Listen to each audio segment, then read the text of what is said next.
पुणे जिल्ह्यात जमीन नोंदींमध्ये बेकायदेशीर फेरफार केल्याचा मोठा घोटाळा उघडकीस आला असून राज्य सरकारने या प्रकरणी कठोर कारवाईची तयारी सुरू केली आहे।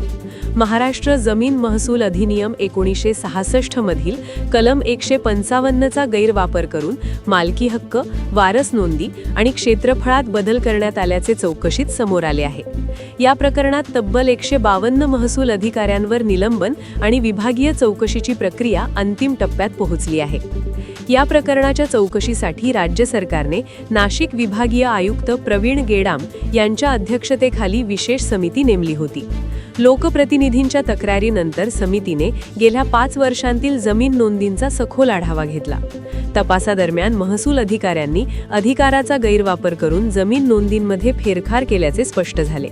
विशेषतः मालकी हक्क आणि वारस नोंदींमध्ये छेडछाड करून काही खासगी व्यक्तींना अनुचित फायदा मिळवून दिल्याचे पुरावेही समोर आले आहेत। मंत्रालयातील सूत्रांच्या माहितीनुसार या प्रकरणात तत्कालीन तहसीलदार, नायब तहसीलदार आणि मंडळ अधिकाऱ्यांचाही समावेश आहे।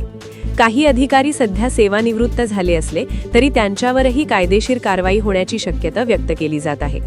चौकशी अहवालानुसार अनेक प्रकरणांमध्ये मूळ जमीन नोंदींमध्ये फेरफार करून व्यवहारांना वैधता देण्यात आली होती।